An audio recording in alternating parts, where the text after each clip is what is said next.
चलिए, how much should the pressure on a liter of water be changed to compress it by 0.10%। ये सही है ना percentage उसमें दिया हुआ? ठीक है, वो दे दे मुझको, एक काम कर, ये तू रख पुरानी वाली, थोड़ी देर के लिए दे रहा रे बाबा बस, नहीं तो बोलेंगे सर ने नई ले लिए एनसीईआरटी और पुरानी मेरे को दे दिए। 9.16 वाला 0.10%, दैट्स करेक्ट। तो भैया ये कह रहा है how much should the pressure on a litre of water, 1 litre के पानी पर कितना प्रेशर लगाना पड़ेगा इन ऑर्डर टू इंक्रीज या in order to change water to change to compress it, हाँ, ताकि हम उसको 0.10% कंप्रेस कर सके, है ना। अगर आपको याद होगा मैंने कहा था डेल्टा V अपॉन V, है ना, अगर परसेंटेज में दिया जाए तो उसको सिर्फ 100 से मल्टीप्लाई करना पड़ता है। तो मैं ये कह सकता हूँ सॉल्यूशन के अंदर कि भैया ये जो डेटा आपको दिया है असल में वो है क्या, ये है change in volume upon the original volume in percentage. ये जो दिया है वो क्या है, मैं कहूँगा कि it is nothing but delta V upon V multiply by 100। तो ये आपको परसेंटेज में दिया हुआ है, मैंने कहा था ना कि आपको ये परसेंटेज में देना है तो आपको सिर्फ से 100 से मल्टीप्लाई करना पड़ेगा। तो अगर मुझे सिर्फ डेल्टा V अपॉन V की वैल्यू चाहिए यानी फ्रैक्शन में चाहिए तो 0.10 को 100 से डिवाइड करना पड़ेगा। ये समझ में आया क्या पहले आपको? जैसा कि हम लोग है क्या, ये क्या चीज़ है देखो ना बेटा, ये है change in volume upon the original volume. ये क्या कर रहा है, कंपैरिजन ही कर रहा है ना, कितने का बदलाव आया, कितने का बदलाव आया compare to the original volume. तो ये अगर सिर्फ इतना देखता तो वो फ्रैक्शन है, 100 से मल्टीप्लाई कर दोगे तो परसेंटेज चेंज है, और उसने इस बार परसेंटेज चेंज हमको दे दिया है, इट इज 0.10%। हमको अगर फ्रैक्शनल वैल्यू निकालना है तो इस 100 को इधर लाना पड़ेगा, तो ये आ जाएगा, जिसको आप बराबर आप कह सकते हैं कि भैया ये हो जाएगा 10⁻⁻3, है ना। 0.1 को क्या लिखेंगे आप, 10⁻⁻1, नीचे 100 है, 10 का पावर +2 ऊपर जाएगा -2, -1 -2 -3 हो जाएगा। ओके भैया, हमारे पास डेल्टा V आ गया।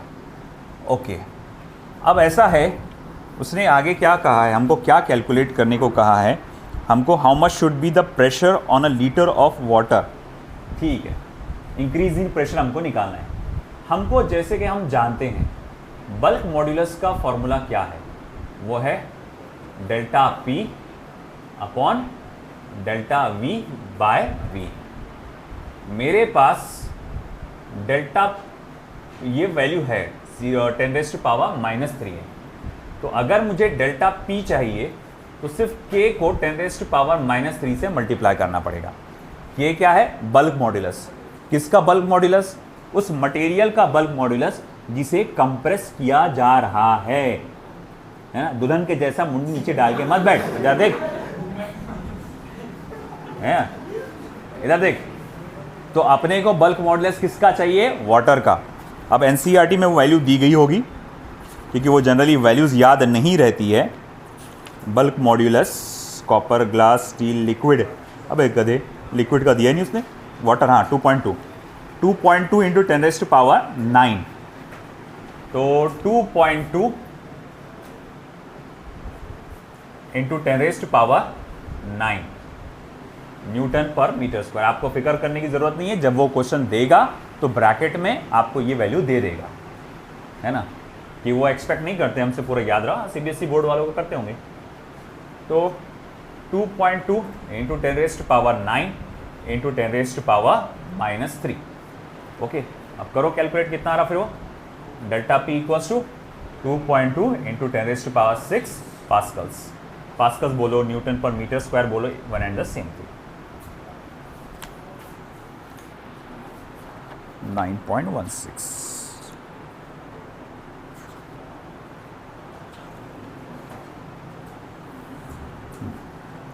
दैट्स करेक्ट,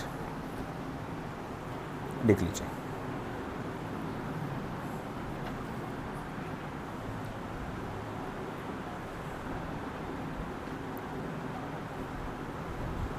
हुआ?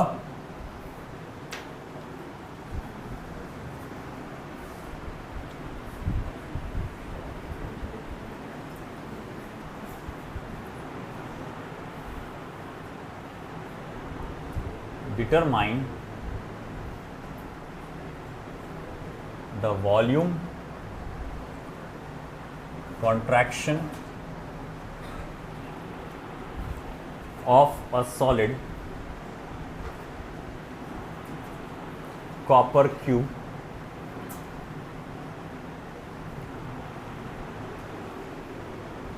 (10 centimeter)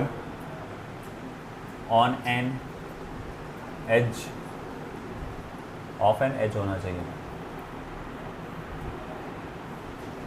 when subjected to hydraulic pressure,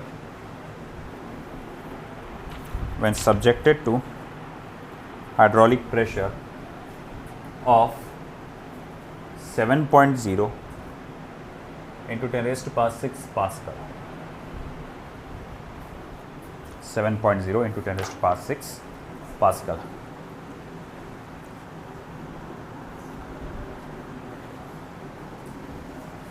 हाँ भाई, एक इम्पॉर्टेंट अनाउंसमेंट, कल से मेरी एक इंडिविजुअल बैच चालू होने वाली है शाम में, है ना। तो शायद मैं वो देखूंगा कि उनको कहाँ कौन से चैप्टर से चाहिए। प्रोबेबली जहाँ तक मुझे अंदाज़ा है वो मैं मोशन ऑफ प्लेन से स्टार्ट करूँगा। तो कुछ स्टूडेंट्स हैं बाहर के जो ज्वाइन करना चाहते हैं मेरे पास, और मैं वो चैप्टर स्टार्ट करने वाला हूँ प्रोबेबली शायद मोशन ऑफ प्लेन से।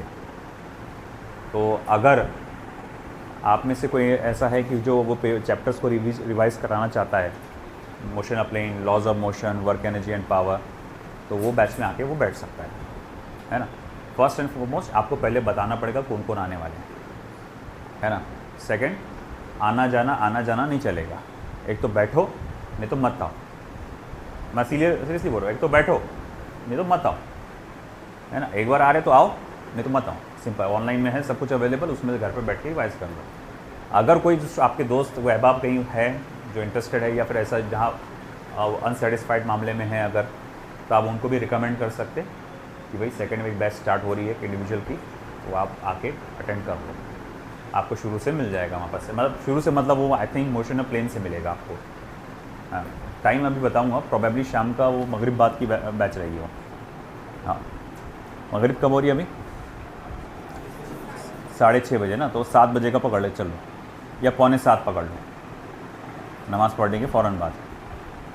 एक डेढ़ घंटे का सेशन चलेगा वो आगे। हालांकि मैं वो करूँगा कि आपको जो NCERT 12th का जब चालू होगा तो वो मिला दूंगा मैं बैच को, और उनका जब तक पोर्शन ख़त्म नहीं होता NCERT 11th का, वो एक सेपरेट चलता रहेगा, है ना। तो आपके कोई दोस्त अहबाब भी होंगे तो उनको भी बोलिए, आप जल्द से जल्द कॉन्टैक्ट करा दीजिए। और कैसा होगा कि जल्द से जल्द करो, फिर बाद में 1 हफ़्ता 2 हफ़्ता गुजरने के बाद बीच चैप्टर में घुसते हो, फिर वो मैं बोलता भी हूँ कि नहीं समझेगा, फिर भी बोलते हैं कि यार ये समझ में नहीं आ रहा यार, जम नहीं रहा यार, कुछ पढ़ाने वाले को जम नहीं रहा, ये सब होना नहीं। तो आ रहे तो पहले दिन से आओ, नहीं तो मत आओ, ठीक है। डिटरमाइन द वॉल्यूम कॉन्ट्रैक्शन, मतलब आपको क्या निकालना है, delta we of a solid copper cube 10 centimetre on an H, मतलब उसका एक साइड जो है 10 सेंटीमीटर का है। तो इससे आप क्या निकाल सकते हैं, वॉल्यूम। देखो L इक्वल्स टू क्या है, 10 सेंटीमीटर, तो वॉल्यूम क्या हो जाएगा, L क्यूब होता है ना, तो 10⁻³ सेंटीमीटर क्यूब, यानी 10⁻³ इंटू 10⁻⁻6 मीटर क्यूब, यानी कि 10⁻³ metre cube. Subjected to a hydraulic pressure, तो इंक्रीज इन प्रेशर कितना है 7.0 × 10⁻⁶ पास्कल्स। तो आपको पता लगाना है कि भैया इसका वॉल्यूम कॉन्ट्रैक्शन क्या होगा। तो मेरे पास तो है जैसा बल्क मॉड्यूलस का formula delta P delta V by V है ना। और अगर मैं V को ऊपर लेके चले जाऊं तो मैं यहाँ लिख सकता हूँ V delta P upon delta V। Delta V को इधर ला लो, V delta P upon K। V बोले तो कितना है 10⁻⁻³ इंक्रीज इन प्रेशर 7.0, चल 7 ही लिखना, 10⁻⁻6 plus 6 sorry. Bulk modulus of copper, copper का बल्क मॉड्यूलस देखना पड़ेगा मुझे। तो कॉपर भाई तुम्हारा बल्क मॉड्यूलस क्या है, तो कॉपर का बल्क मॉड्यूलस होता है 140 × 10⁻⁹। तो 140 × 10⁻⁹। ओके, अब यहाँ से अपने कैलकुलेशन का इस्तेमाल करिए। ये 0 कटेगा तो ये 5 हो जाएगा, 7 1 ज़ा 7 2 ज़ा 1/2 क्या होता है 0.5, दैट इक्वल्स टू 0.5 मल्टीप्लाई -3 + 5 कितना हो जाएगा +2, +2 -9 कितना हो जाता है +2 -9 क्या हो जाएगा -7, तो 10⁻⁻7, तो 0.5 × 10⁻⁻7 मीटर क्यूब। ये आपका डेल्टा V रहेगा, या 5 × 10⁻⁻8 भी लिख सकते हैं आप इसको। चेक कर लो, लिख लो, सॉरी मैं चेक कर लेता हूँ इसका answer.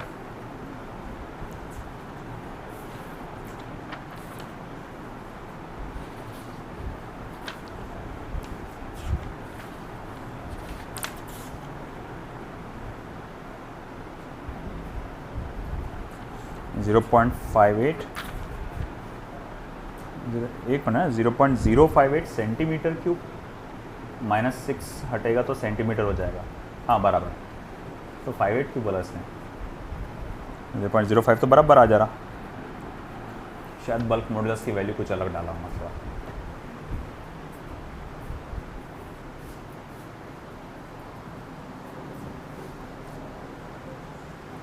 .0 × 10⁻⁶, P equals delta V by V, delta V delta P upon K 10⁻³ 5।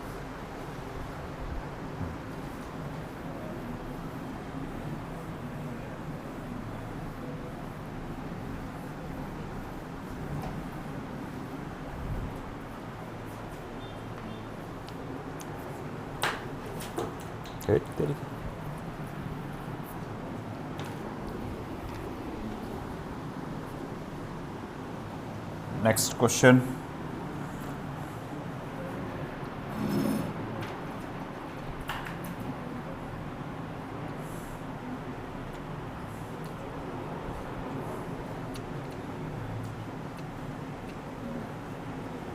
Calculate the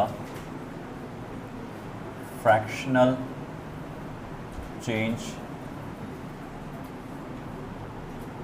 in volume of the glass slab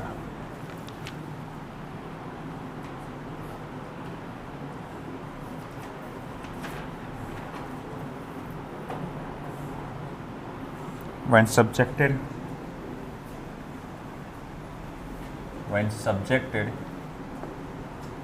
to a hydraulic pressure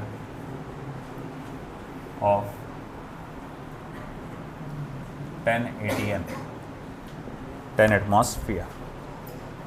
चलो आप ट्राई करो ये सॉल्व करने का।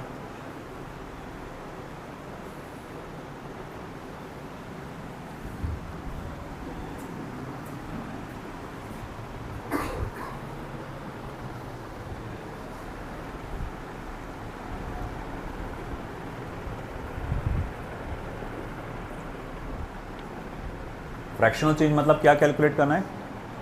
Delta V upon V. हाँ, एक चीज़ तुमको नहीं मालूम, ग्लास स्लैब का बल्क मॉड्यूलस वो बताना पड़ेगा तुमको, और एटमॉस्फेरिक प्रेशर को न्यूटन पर मीटर स्क्वायर में कैसे कन्वर्ट करना है। सो मैं ये दोनों चीज़ बता देता हूँ आपको। ग्लास का बल्क मॉड्यूलस होता है 37 × 10⁹ तो bulk modulus of glass it is equal to 37 × 10⁹ newton पर मीटर स्क्वायर, और 1 ATM is equal to 1.013 × 10⁵ newton पर मीटर स्क्वायर, अप्रॉक्सीमेशन में 10⁵ न्यूटन पर मीटर स्क्वायर। चला काढ़ा।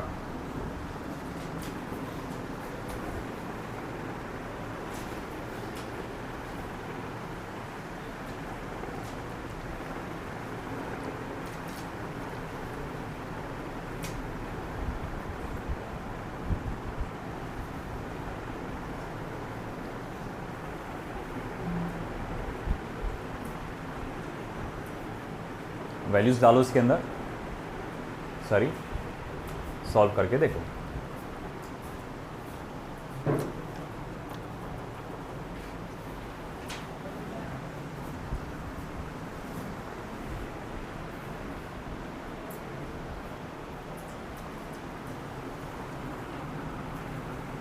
ग्रेविटेशन की डीपीपीस कितनी डिस्कस हुई थी अपनी? 2 बाकी है, आखिरी की 2 है ना।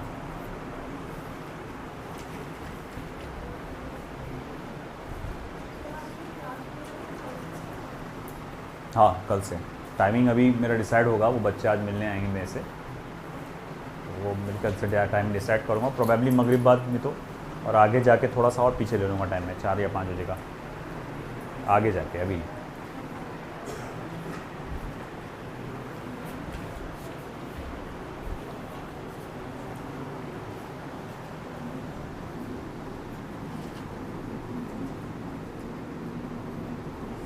बल्क मॉड्यूलस का फॉर्मूला डेल्टा पी, मैग्नीट्यूड में ले रहे हैं अपन फॉर्मूला, ये माइनस साइन आता है एक वहाँ पर, मगर वो अवॉइड कर रहे हैं उसे। तो delta V upon V is equal to delta P upon K. अच्छा ठीक है, वो रेसिप्रोकल का इशू आ जा रहा है उसमें, है ना। ये 1/37 कितना होगा वो नहीं मालूम, तो आपको डायरेक्टली बताना पड़ेगा। डेल्टा पी की जो वैल्यू रहेगी एटमॉस्फेरिक प्रेशर 10 देखो 10 ATM है ना, यानी 10 × 10⁵ न्यूटन पर metre square upon what is the value of bulk modulus? Bulk modulus is 37 × 10⁹ so I can write it as 1/37। ये 10⁶ होगा, ये 10⁻³ हो जाएगा, isn't it? ये 6 - 9 what will be -3। अब 1/37 अभी का मैं फिलहाल यहीं तक छोड़ सकता हूँ, है ना। और अगर तो भी थोड़ा सा अपन अप्रॉक्सीमेट में देखें तो 1/3 क्या होता है, ये 1/30 क्या होता है? तो 1/30 होता है 0.033। 1/3 क्या होता है? 0.33। तो 1/30 क्या होगा? 0.033। अब 1/37 डिनोमिनेटर बड़ा हो गया तो न्यूमरेटर छोटा हो जाएगा, तो ये आंसर कुछ ऐसा आएगा 0.02 समथिंग करके आएगा। देख कैलकुलेटर से 1/37 कितना हो रहा?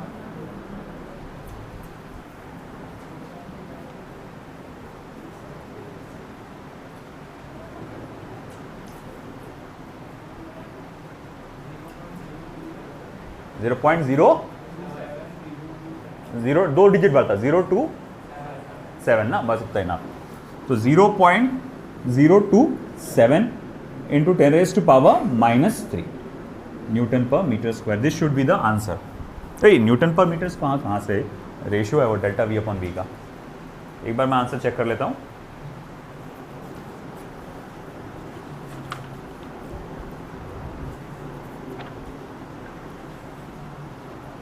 Yes correct, 0027। पावर का इशू आया कुछ, फिर से चेक करते हैं। पावर 10 × 10⁵, 10⁻6, 10⁻9, 6 - 9 - 3, 1/37 0.027 10⁻³ मेरा तो सही आ रहा है।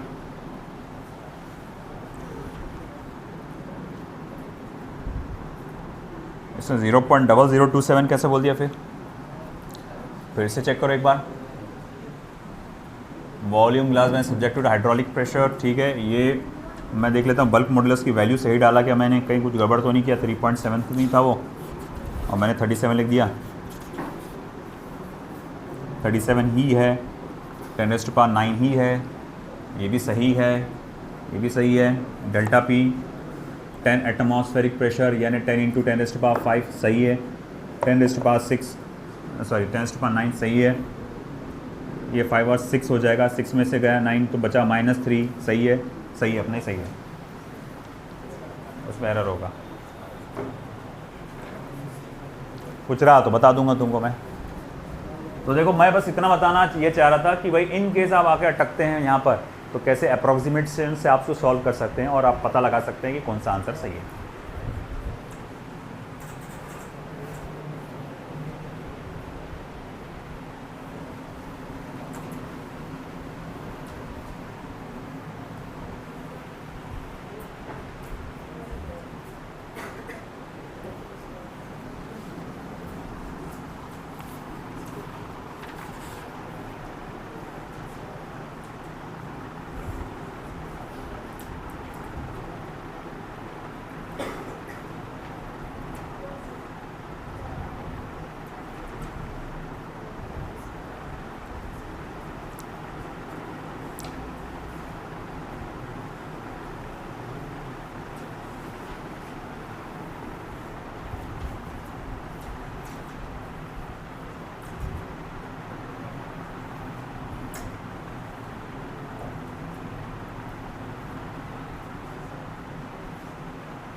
ठीक है,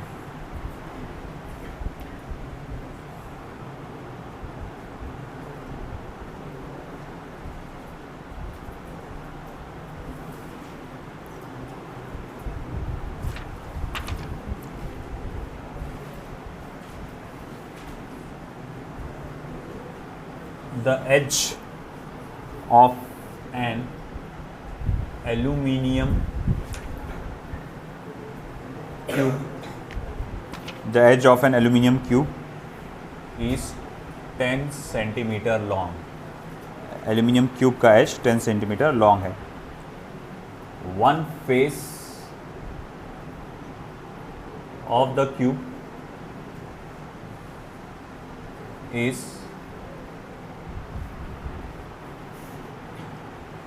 firmly fixed to a vertical wall. ठीक है। A mass of 100 kilogram is then attached.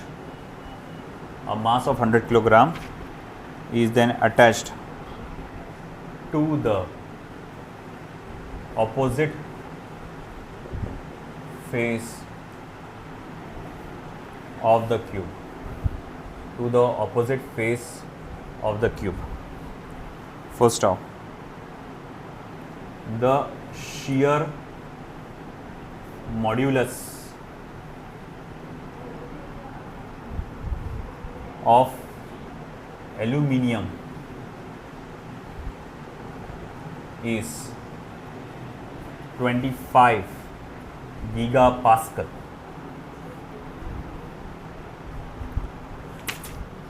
Full stop. What is vertical deflection of face of this face?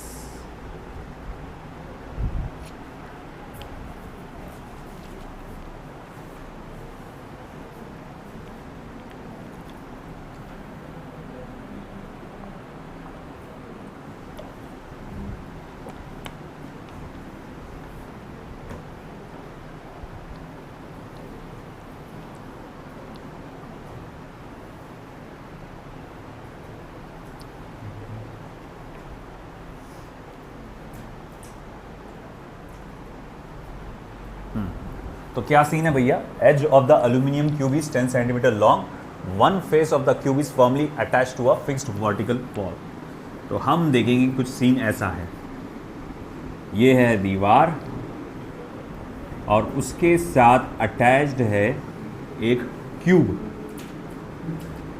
यानी कि डब्बा, चौकुट डब्बा। ओके, इस क्यूब का जो लेंथ है, एज जो है वो 10 सेंटीमीटर का, हर एक साइड कैसी है 10 सेंटीमीटर चौड़ी है ना। क्या दिया हुआ है, the edge of an aluminium cube, एक एल्यूमिनियम क्यूब का एज यानी किनारा इज 10 सेंटीमीटर लॉन्ग, एक एक साइड उसकी 10 सेंटीमीटर लॉन्ग है। One face of the cube is firmly fixed to the vertical wall, एक उसका फेस चिपकाया हुआ है वर्टिकल वॉल के साथ। A mass of 100 kilogram is then attached to the opposite face of the cube। फिर मैं यहाँ पर क्या करूँगा, किसी चीज़ की मदद से यहाँ पे एक मास अटैच करूँगा, एक वज़न अटैच करूँगा इसको मैं। अच्छा, कितने का वज़न अटैच कर रहे हो भैया? हाँ, तो आप अटैच कर रहे हो 100 किलोग्राम का, 100 किलोग्राम का, उससे आप क्या कर रहे हो, वेट नहीं बोलेंगे, मास अटैच कर रहे हो।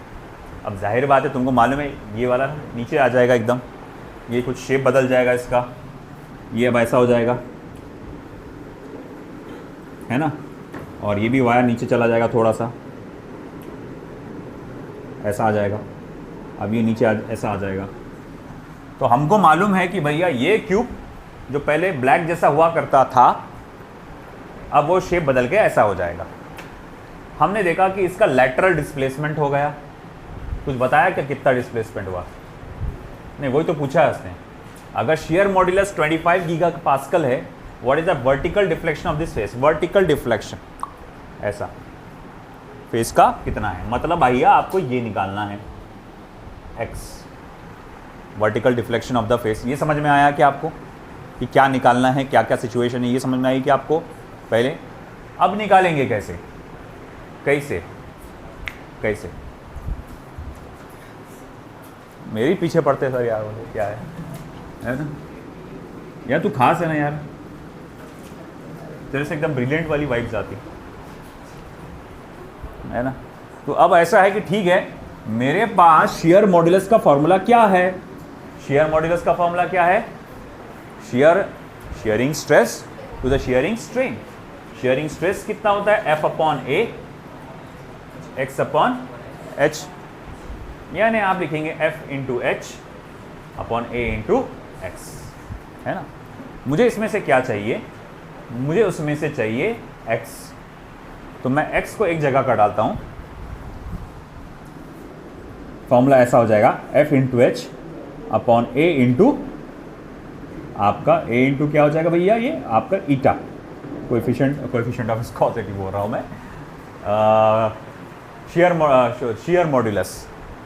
आगे आप जो चैप्टर है उसमें फिर से ईटा आएगा, मगर वहाँ पर वो कोएफिशिएंट ऑफ विस्कोसिटी होता है, यहाँ पर वो शेयर मॉड्यूलस है, वहाँ पर कोएफिशिएंट ऑफ विस्कोसिटी होता है। अब h क्या है बोले तो ये है, ये h है, बोले ये हाइट, ये h है, ये कितना है? ये तो 10 सेंटीमीटर के बराबर है। अच्छा, 10 सेंटीमीटर को आप क्या लिख सकते हैं? h is equal to 10 centimetre यानी 10 इंटू 10⁻⁻2 मीटर, यानी 10⁻⁻1 मीटर बोल सकता हूँ मैं। अच्छा, एरिया क्या होता है? h का स्क्वायर होगा ना, ये कोई भी साइड का स्क्वायर, यानी 10⁻⁻2 मीटर स्क्वायर, है ना। ठीक है, तो अब मैं ये बातों को ध्यान में रखता हूँ। अब सबसे पहले मैं बोलूँगा फोर्स कितने का है, यानी वेट कितने का है, तो बोले mg इंटू एच। एरिया को मैं h स्क्वायर बोल सकता हूँ, एरिया को h स्क्वायर बोल सकता हूँ, इंटू ईटा, ये गया mg upon h into eta. Mass कितना है आपका? 100, डाल भाई उसको, g को 10 पकड़ ले, h कितना है तेरा? वर्टिकल डिस्प्लेसमेंट कितना है? 10⁻⁻1, और ईटा कितना है? 25 इंटू 10⁻, गीगा है ना, गीगा बोल रहे हो, 10⁻12 होता है ना। किलो 10⁻3, मेगा 10⁻6, गीगा 10⁻12, तीन है ना, बढ़ते यार तीन से। किलो 10⁻3, किलो 10⁻3, किलो कितना? 10⁻3, मेगा 10⁻6, मेगा कितना? 10 raised power 6 once again, mega कितना 10 रेस्ट पावर 6 और गीगा कितना 9, sorry 9 my mistake, 10 raised power 9, मेरी गलती, 10 रेस्ट पावर 9, 3 6 9, 3 3 से बढ़ते जाता है ना। तो अब ये हो गया, ठीक है। तो अब ऐसा है कि चलो आगे करो सॉल्व, बताओ क्या आएगा आंसर। दानियाल फटाफट, 1 सेकंड में तेरा आंसर आ जाना। हो गया 1 सेकंड। क्या कर रहा, बैठा हुआ तू, कुछ कर नहीं रहा, अरे हाथ तो हिला, सर दुख रहा तेरा, कुछ भी काम है तेरे,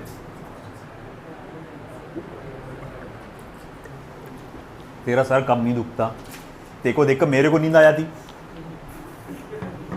पहले उजाड़ सूरत बना के बैठ जाता।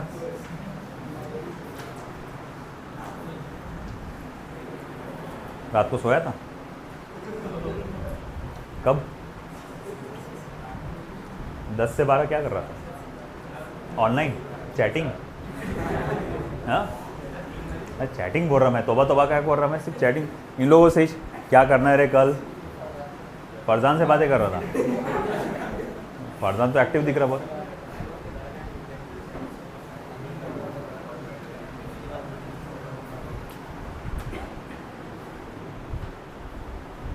पढ़ रहा था, ये बोल देना था, फिजिक्स पढ़ रहा था मैं तो खुश, फिर भले ही झूठ है, मैं झूठ बात नहीं करता है ना। आप तो रमज़ान भी आ रहे बोले।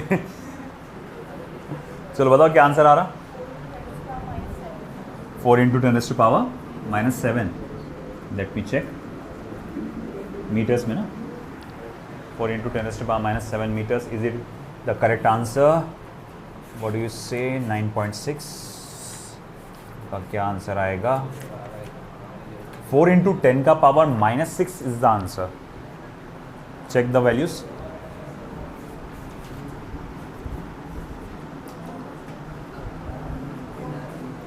देखो इसको दे दो 2.5, ये 10⁻⁻1 इसको दे दो, तो ये हो जाएगा 2.5, और ये 3 0 और 10⁻9 ऊपर जाएगा, तो ये हो जाएगा 10⁻⁻6 अपॉन 2.5।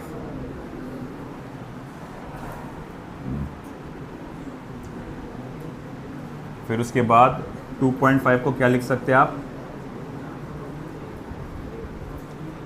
5/2, 2 चले गया ऊपर, 5 नीचे, 10⁻⁻6, ये आ रहा 0.4, तुम्हारा सही आ रहा, 4 × 10⁻⁻7 आना चाहिए। एक बार चेक करते अपनी वैल्यूज़ कहीं गलत तो नहीं हुई। एच कितना दिया हुआ है, 10 सेंटीमीटर ना, एच कितना दिया हुआ है, 10 सेंटीमीटर, तो 10 × 10⁻⁻2 यानी 10⁻⁻1 मीटर। एरिया कितना हो जाएगा ये वाला, h², 10⁻⁻2 मीटर स्क्वायर। फिर मैंने क्या किया, f/a x/h, f × h upon a × x, f × h, x को उधर ले लिए, ईटा को इधर ला लिए, mg, a को मैंने h² लिख दिया, h कैंसर। मास कितने का है, 100 किलो का, g कितने का है, 10 का, h की वैल्यू कितनी है, 10⁻⁻1, 25 × 10⁻9, मास 100 और ये 10, 10⁻3, ये -9 ऊपर जाएगा तो -6 हो जाएगा, 2.5, 2.5 को 5/2, 2 चला गया ऊपर, 2/5, 0.54 × 10⁻⁻6। Till now everything seems to be good. फिर गलत कहाँ है, आंसर 4 × 10⁻⁻6 कैसे क्या आ गया।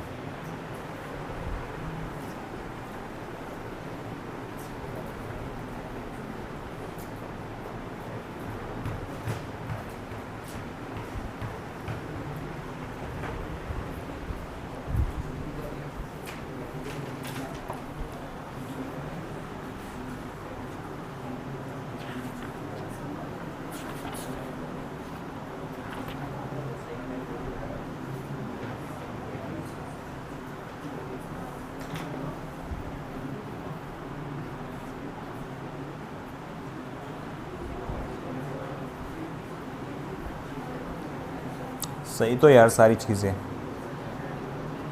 अगर h को मैं वैल्यू भी डाल देता एरिया, तो 10⁻⁻, सही तो आ रहा सब कुछ। कोई एरर नज़र आया क्या आपको? मुझे तो नज़र नहीं आ रहा। अपना ही सही है, लिख लो अपना ही आंसर लिखो। 4 × 10⁻⁻⁷ लिख लो रे भाई। हाँ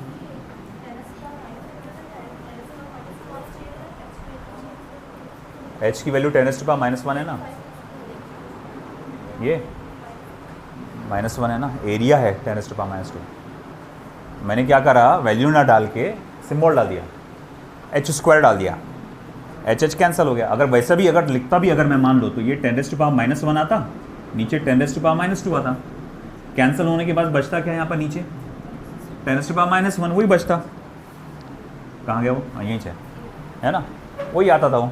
मैंने वो वैल्यू ना डाल के सिंबल करा, वो आसान जा रहा उसके अंदर। तो आई थिंक जैसा कि इसमें कुछ एरर होगा, वो प्रिंटिंग में कुछ एरर हुआ होगा, लिख लो ये।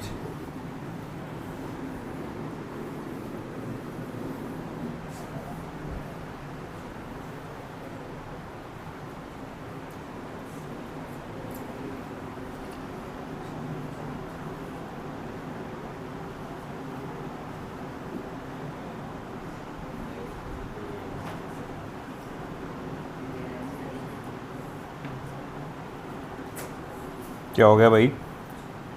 All okay?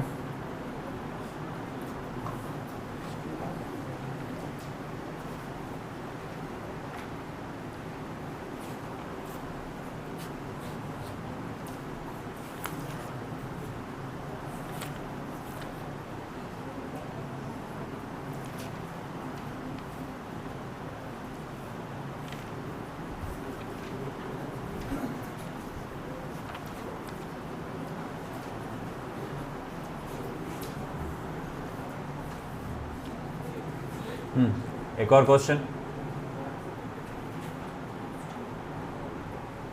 A square lead slab of side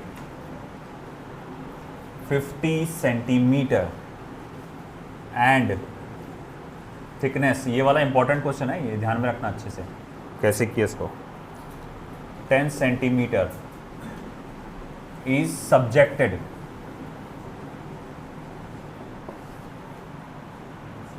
to a shearing force, is subjected to a shearing force on its narrow face of 9.0 into 10⁻⁴ Newton. The lower edge is riveted to the floor.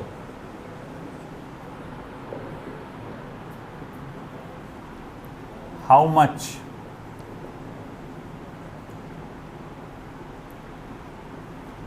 upper edge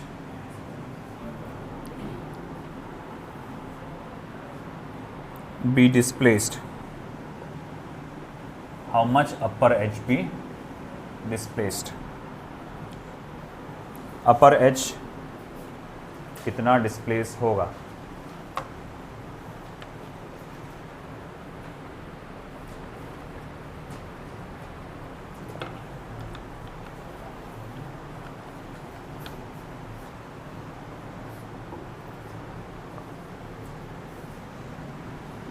A square load slab of side 50 centimetre and thickness 10 centimetre.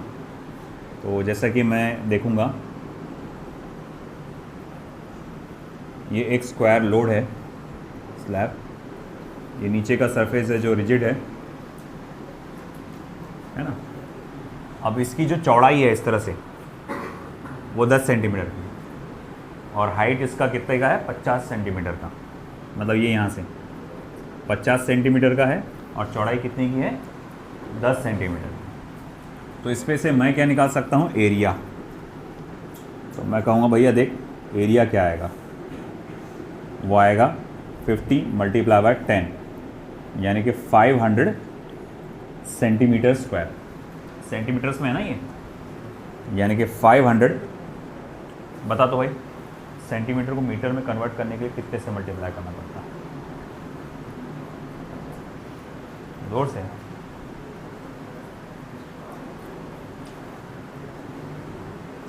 गोली मार लेता तेरे को पहले, फिर बाद में खुद को। 100 से मल्टीप्लाई करते क्या अपन? 10 का पावर -2 से सेंटीमीटर को मीटर में कन्वर्ट करने के लिए 10 का पावर -2, और यहाँ इसका क्या है? स्क्वायर है, तो ये हो जाएगा 10⁻⁻4 मीटर स्क्वायर, यानी 5 × 10⁻2 मीटर स्क्वायर।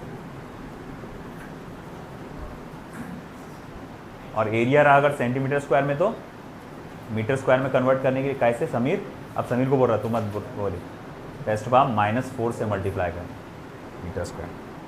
ठीक है, एरिया पता चल गया। और फोर्स कितने का लगा रहे आप?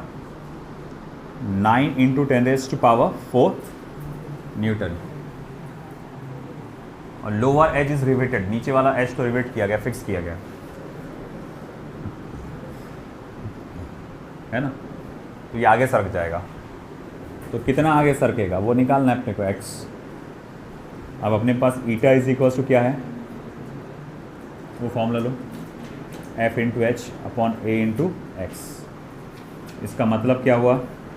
आप लिख सकते हैं x is equal to F × h upon A × eta. चलो बेटा वैल्यू डालो। आपको ईटा दिया नहीं ना उसने? कौन सा स्लैब है? लीड। लीड स्लैब का ईटा होता है, लीड का ईटा कितना है रे भैया?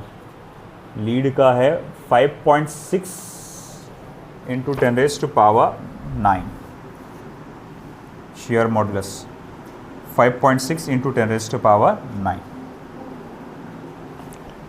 ईटा।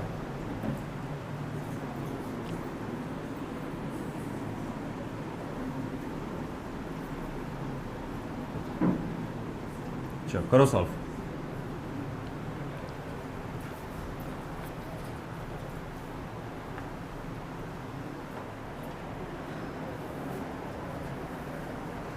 Five 5.6 × 10⁻9।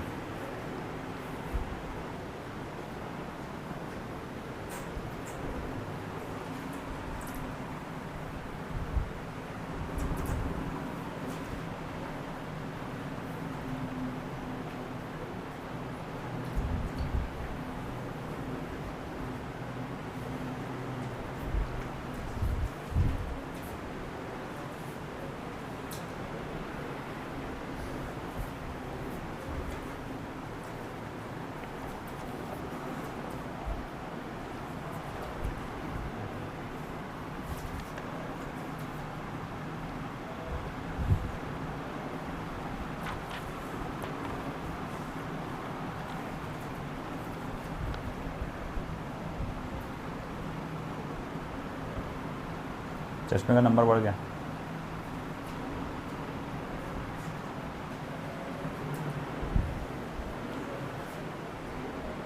x equals to 9 × 10⁻4। h कितना बेटा आपका? हाइट 50 सेंटीमीटर ना, तो 50 सेंटीमीटर यानी 50 × 10⁻⁻2। एरिया कितना आया था अपना? 5 × 10⁻⁻2। और ईटा कितना है? 56 × 10⁻⁻9। तो 5 1 ज़ा 5 10 ज़ा। x इज इक्वल्स टू 9 × ये 5 में से गए 2, या फिर एक काम करता है इसे काट देता हूँ, है ना, और 5.6 है ना, सॉरी मैं चेक कर रहा था तुमको कितने अटेंटिव है तुम। तो ये हो गया 10, 9 जैसे कि वैसी 10⁻5, 5.6 × 10⁻9। अब देखना पड़ेगा 9 डिवाइडेड बाय 5.6 कितना होता है। 9 के टेबल में आता है क्या 5.6? नहीं, नियर 54 आता है ना। कितना?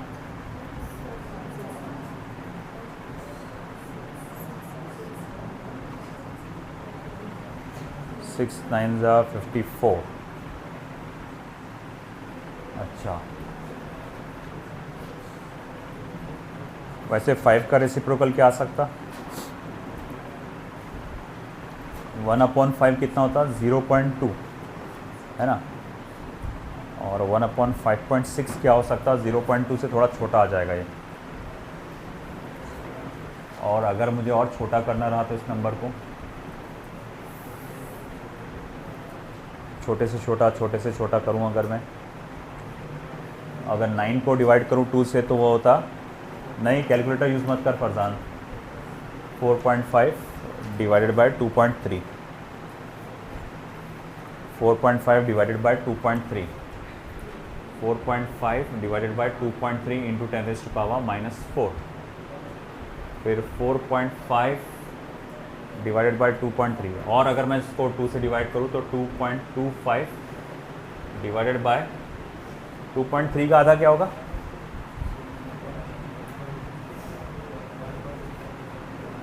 1 नहीं यार, वो मज़ा नहीं आ रहा।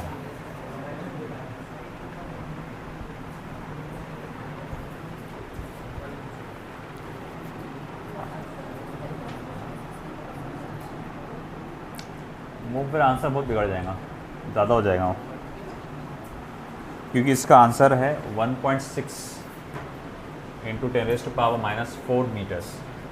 तो मुझे कोई ऐसा रास्ता थोड़ा खास नज़र नहीं आ रहा। मतलब ऐसा है कि ऑप्शन में अगर रहा तो ऑप्शन देखकर आप पता लगा सकते हैं कि क्या आंसर है। ये तो न्यूमेरिकल लिया था मैंने, तो मैंने डायरेक्ट ले लिया। जैसे मान लो कि अगर कोई ऑप्शन 2 पॉइंट समथिंग है, 2 पॉइंट समथिंग, जैसे एक ऑप्शन ऐसे दिया 4 आपको, 1.6 इंटू 10⁻⁻3, 2.4 इंटू 10⁻⁻3, 3.6 इंटू 10⁻⁻3 और जस्ट 3.2 इंटू 10⁻⁻3 ऐसा दिया हुआ है। और आपसे पूछा है कि भाई पता लगाओ कौन सा आंसर रहेगा। तो लॉजिकली अपन पता लगा सकते हैं कि ये 1 से मतलब 4.5 अपॉन 2.3 जब आप करेंगे, या फिर 9/5.6 करेंगे आप, तो 1 पॉइंट समथिंग आएगा। अब 1 पॉइंट समथिंग वाला एक ही है, तो ये ऐसा पता लगा सकते हैं आप। एक्यूरेट तो अपन अभी नहीं कैलकुलेट कर सकते और तुमको उतना टेंशन लेना भी नहीं है उसका। मगर MCQ अगर नीट में आया तुम्हारे को, नीट के हिसाब से, तो फिर नीट के हिसाब से आपको क्या करना पड़ेगा भाई, देखना पड़ेगा कि भैया यहाँ डिवाइड करने पर है ना किसके अप्रॉक्स में आ रहा है। ऐसा देखो, तो एक आखिरी क्वेश्चन लेते हैं, फिर ख़त्म करते हैं आज का ये matter.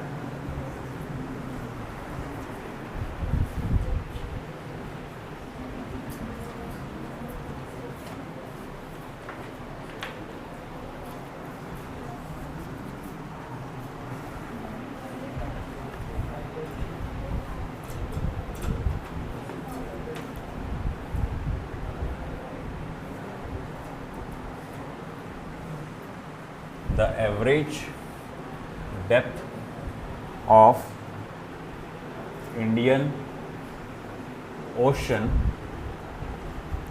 is about 3000 meters. Calculate the fractional compression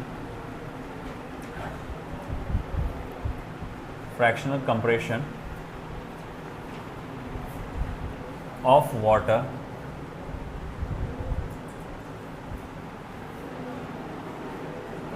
at the bottom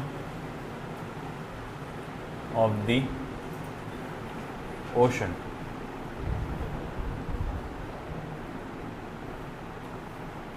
Given that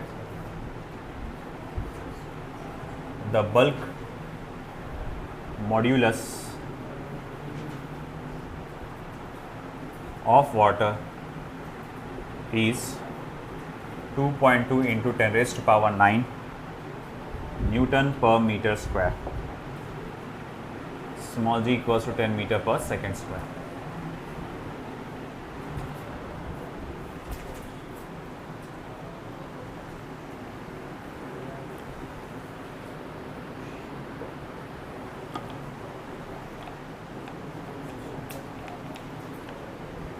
ocean की गहराई दी गई है आपको, अप्रोक्सीमेशन में ओशन जो है 3000 मीटर यानी 3 किलोमीटर गहरा है इंडियन ओशन। तो मैं यहाँ पे देखूँगा क्या क्या है मेरे पास। मेरे पास है हाइट, ये है आपका 3000 metres. Fractional compression of water यानी डेल्टा V अपॉन B निकालना है आपको। बल्क मॉड्यूलस आपको दिया गया है 2.2 इंटू 10⁻⁹। ये असल में मल्टीपल कंसेप्ट क्वेश्चन है, ये बहुत कुछ जुड़ा हुआ है आपके आगे के चैप्टर के कंसेप्ट से। अपकमिंग चैप्टर जो रहेगा आपका उसके कंसेप्ट से बहुत ज़्यादा गहराई से जुड़ा हुआ है, क्योंकि इसमें आने वाले फॉर्मूले अभी आप नहीं जानते हैं, मैं बता दूंगा डायरेक्टली, और जब वहाँ पर आएगा वो एक्सप्लेन में आपको समझ में आ जाएगा कि वो कैसे आया था। बाबू इधर ध्यान दे, उसे कंधे बाद में साफ़ करना, इधर ध्यान दे। तो बल्क मॉड्यूलस का फॉर्मूला क्या है? Delta P delta V by V। हमको क्या निकालने का है? Delta V by V। तो क्या आएगा वो? Delta P upon K। अब आप सोच रहे हैं डेल्टा P तो दिया हुआ नहीं है, डेल्टा P क्या है? Increase in pressure. अभी मैं आपको डायरेक्ट बता देता हूं उसका फॉर्मूला, वो आता है h rho g, height of the liquid column, rho is density of the liquid, small g acceleration due to gravity और k bulk modulus, है ना। ये चीज़ें आप देख लो। अब ये सारी चीज़ें क्या क्या है हमारे पास डेटा, उसके हिसाब से हमको डालना है। तो अगर मैं कहूँगा ठीक है भाई, मेरे पास height of the liquid column कितना है? 3000 है। डेंसिटी ऑफ वाटर, ये याद रखना है 1000 होती है, 10⁻³ किलोग्राम पर मीटर क्यूब, ये वैल्यू याद रखना।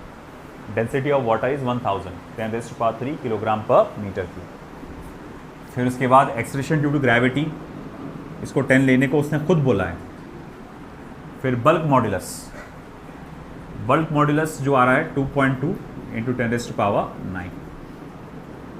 तो मैं इसको लिख सकता हूँ 3/2.2 इंटू, देखो ये कितने ज़ीरो हो जाएंगे? 6 और 7 डिवाइडेड बाय 9, यानी कि 10⁻⁻², है ना।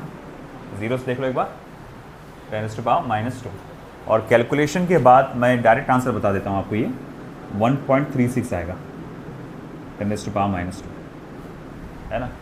और अगर यही चीज़ उसने परसेंटेज में पूछा है, तो percentage change in delta V upon B, तो 1.36 इंटू 10⁻⁻² मल्टीप्लाई बाय 100 कर देना, यानी कि 1.36%।